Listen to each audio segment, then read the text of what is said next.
प्रिय विद्यार्थियों, जैसा कि हमारी चर्चा थी बौद्ध धर्म की शिक्षाएं, महात्मा बुद्ध ने बौद्ध धर्म की जो शिक्षाएं दी, इसके अंतर्गत उन्होंने जो 4 आर्य सत्य बताए, जिसके अंतर्गत दुख, दुख समुदय, दुख निरोध और दुख निरोध का मार्ग। दुखों का जो मूल कारण उन्होंने माना वो है तृष्णा, अर्थात अविद्या और तृष्णा, जिनके कारण दुख उत्पन्न होता है और इसी के कारण मानव बार बार इस संसार में उसका जन्म होता है। उसके जन्म उन तृष्णाओं के कारण होता है।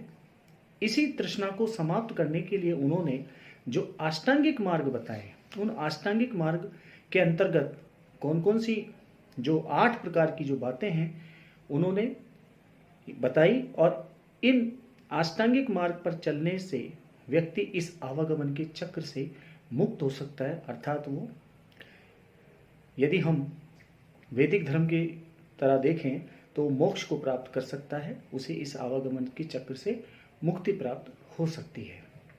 महात्मा बुद्ध के जो सिद्धांत और जो शिक्षाएं जिनकी बात की थी, इसी कड़ी के अंदर हम आगे जो चर्चा करेंगे, उनके जो प्रमुख सिद्धांत थे वो कौन कौन से थे, जिनके अंतर्गत उन्होंने प्रतीतीय समुत्पाद का जो सिद्धांत यहाँ बताया है। प्रतीतीय समुत्पाद बौद्ध धर्म का एक आधारभूत सिद्धांत है। इसके अनुसार संसार की हर वस्तु या घटना किसी कारण विशेष से उत्पन्न होती है। किसी कारण के बिना अकस्मात या यूं कोई घटना नहीं हो सकती। हर कार्य का अनिवार्य एक कारण होता है। यह एक उदाहरण के माध्यम से इसे स्पष्ट किया है, जैसे कि जन्म के कारण ही जरा मरण होता है।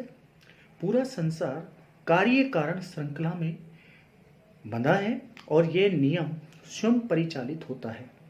प्रतीतीय समुत्पाद के सूत्र के अंतर्गत जो बताया गया है, इसमें इसके होने पर यह होता है, इसके न होने पर यह नहीं होता, इसका निरोध होने पर यह निरुद्ध हो जाता है।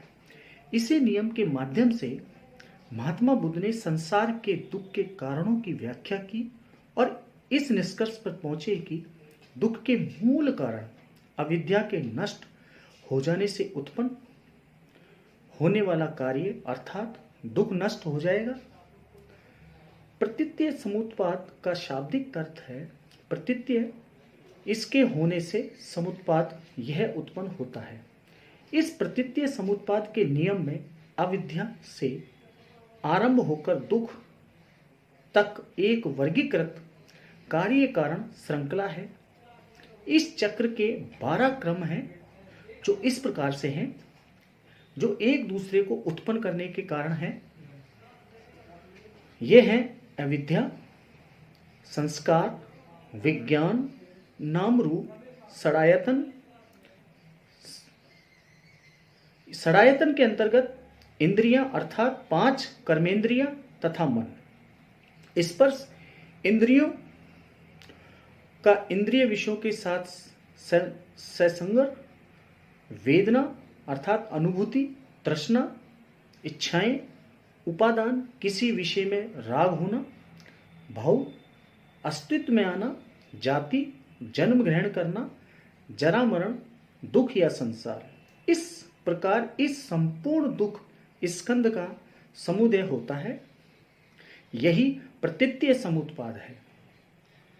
प्रतीतीय समुत्पाद में 10 अंग हैं, जिससे इसे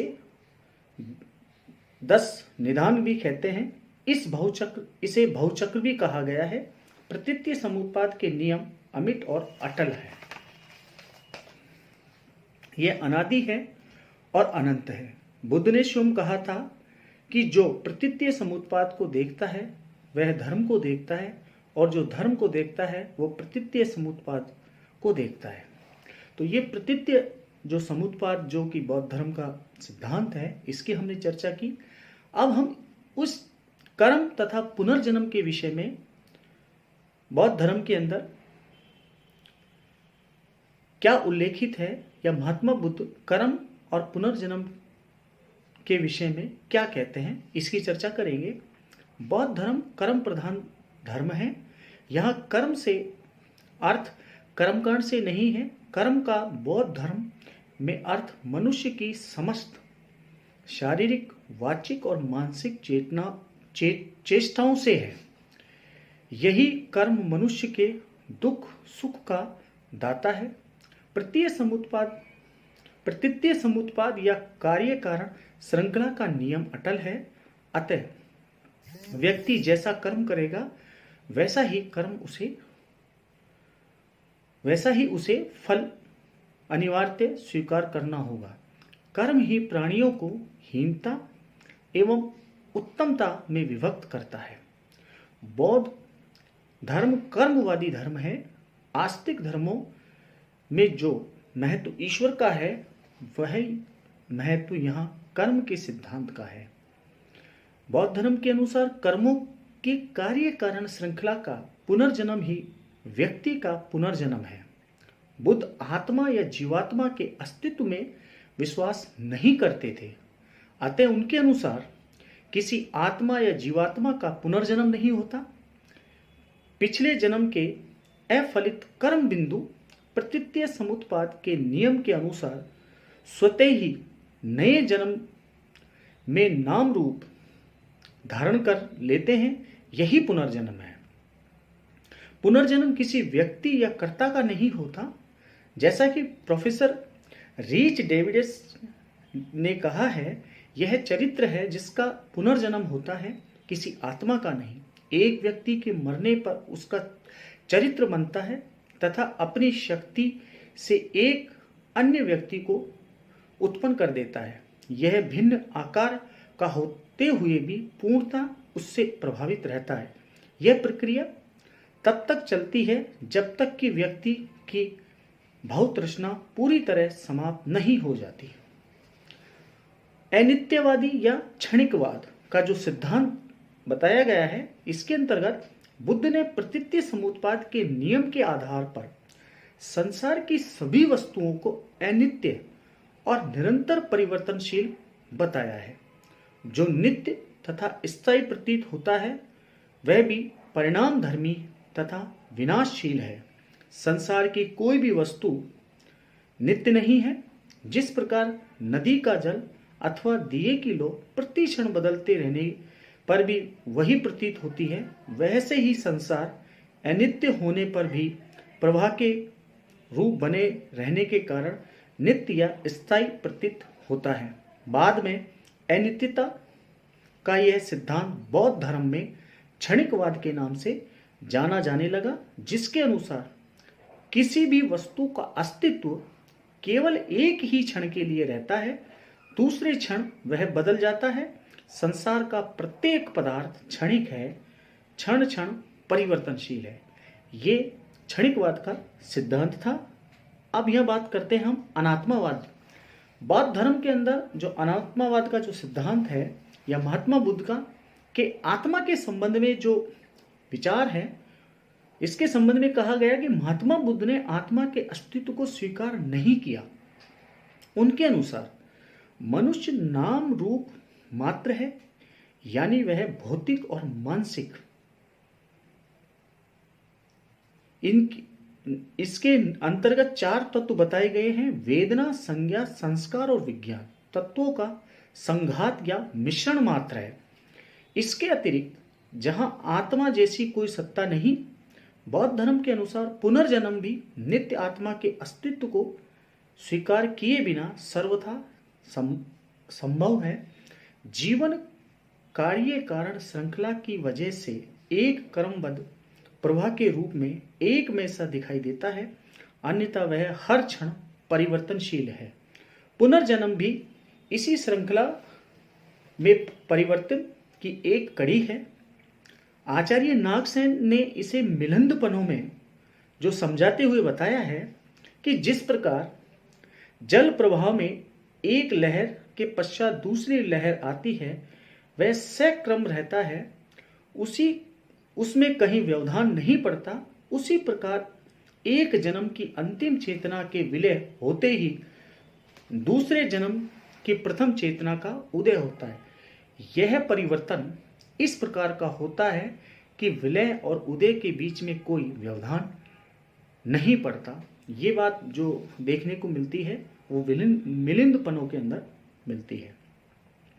अनीश्वरवाद, अनीश्वरवाद का जो सिद्धांत यहाँ बताया गया है, इसके अंतर्गत बौद्ध धर्म किसी ईश्वर के अस्तित्व में विश्वास नहीं करता, जिस प्रकार जैन धर्म में भी इस बात को बताया गया है, इसलिए उसे अनीश्वरवादी धर्म माना जाता है। बुद्ध ने सृष्टिकर्ता या इस लोक के संचालक के रूप में ईश्वर या बाह्य जैसी ब्रह्म जैसी किसी शक्ति की विद्यमानता की संभावना को स्वीकार नहीं किया। बुद्ध के अनुसार यह लोक अनादि, अनंत या अनिर्मित है तथा कर्मों की गति यह स्वतः परिचालित होता है। निर्वाण की प्राप्ति किसी ईश्वर की शक्ति या कृपा पर अवलंबित नहीं है, वह तो अविद्या एवं तृष्णा के नाश के बाद कर्म चक्र की गति रुकने पर ही प्राप्त होता है। इसके लिए व्यक्ति को स्वयं अष्टांगिक मार्ग की साधना के पथ पर अग्रसर होना पड़ता है। बुद्ध ने अपने अंतिम संदेश में अपने प्रिय शिष्य आनंद से कहा, आत्मदीप बनो, आत्मशरण बनो, धर्मदीप बनो, धर्मशरण बनो। कुछ विद्वान बुद्ध को अनात्मावादी नहीं मानते। उनके अनुसार बुद्ध न तो आत्मा के अस्तित्व को स्पष्टतः अस्वीकार किया है, न ही उसकी विद्यमानता को स्पष्ट स्वीकार किया है। वे इस प्रश्न पर प्राय मौन ही रहे और उनके मौन का अर्थ दोनों ही तरफ से किया जा सकता है। बुद्ध की मान्यता है कि संभवतः यही थी कि शुद्ध आत्मा बुद्धि के विकल्पों द्वारा गम्य नहीं है, अतः उसके बारे में कोई कथन संभव नहीं है। बुद्ध एक स्थल पर कहते हैं, हे आनंद, जब वत्सगोत ने मुझसे पूछा कि आत्मा क्या है, तब यदि मैं उत्तर देता कि आत्मा है तो यह शाश्वतवाद होता, और यदि मैं उत्तर देता कि जीवात्मा नहीं है तो यह उच्छेदवाद होता। डॉक्टर चंद्रधर शर्मा के अनुसार बुद्ध का अनात्मावाद औपनिषद आत्मवाद के विरुद्ध नहीं है, अपितु उससे प्रभावित है तथा उसे आत्म की संज्ञा न देकर निर्वाण के रूप में स्वीकार करता है। तो ये बौद्ध धर्म के जो सिद्धांत थे, जिनके अंतर्गत हमने अनात्मावाद के सिद्धांत और अनीश्वरवाद की बात की, और कर्म तथा पुनर्जन्म में के संबंध में महात्मा बुद्ध के जो विचार थे वो किस प्रकार के थे, उनके संबंध में हमने यहाँ चर्चा की और ये जानने का प्रयास किया कि बुद्ध ने के सामने जब आत्मा के सिद्धांत पर यह बात होती थी तो वो सदा इस पर मौन रहते थे। अब हम यह बात करेंगे कि बौद्ध धर्म का जो प्रचार प्रसार का जो विकास प्रारंभ हुआ, उसमें किस प्रकार से जो तत्कालीन शासक थे उन शासकों का योगदान था। सबसे पहले हम यह बात करें कि बौद्ध संघ, बौद्ध धर्म के 3 आधार स्तंभ यहाँ बताए गए हैं। बुद्ध इसके संस्थापक, धम्म उनके उपदेश और संघ बौद्ध भिक्षु और भिक्षुणियों का संगठन। बुद्ध ने 2 प्रकार के अनुयायी थे। बुद्ध के जो 2 प्रकार के अनुयायी बताए गए, एक तो भिक्षु और भिक्षुणियां और साधारण उपासक। भिक्षु और भिक्षुणियों को एक संघ के रूप में संगठित किया गया था। संघ में प्रवेश के लिए कोई जातीय प्रतिबंध नहीं था। संघ का संचालन पूर्णतः लोकतांत्रिक सिद्धांतों पर आधारित था। भिक्षु और भिक्षुणियों का जीवन पूर्णतः नियम और 10 धर्मादेशों से संचालित होता था। ये भिक्षुगण बौद्ध विहारों में रहते थे और वर्षा काल को छोड़कर शेष सभी ऋतुओं में बौद्ध धर्म का प्रचार करते थे। बौद्ध धर्म के प्रसार और विकास में बौद्ध संघ का बड़ा महत्वपूर्ण योगदान माना जाता है। बौद्ध संघ थाईलैंड, श्रीलंका और बांग्लादेश आदि में आज भी अपना मूल स्वरूप के अंदर वो विद्यमान है, और इन संघों के अंदर जो गतिविधियां होती थी उन गतिविधियों का जो विधान था, उस विधान का उल्लेख हमें खासकर यहां देखते हैं कि बौद्ध धर्म में जो प्रथम बौद्ध संगति का जब आयोजन किया गया और उस आयोजन में जो दो पिटकों की रचना हुई, विनय पिटक और सूत पिटक, बाद में अभिधम पिटक की रचना की गई तृतीय बौद्ध संगति के अंदर। तो इनमें हमें इन बौद्ध भिक्षुओं के आचार विचार और उनके नियम के संबंध में जानकारी मिलती है।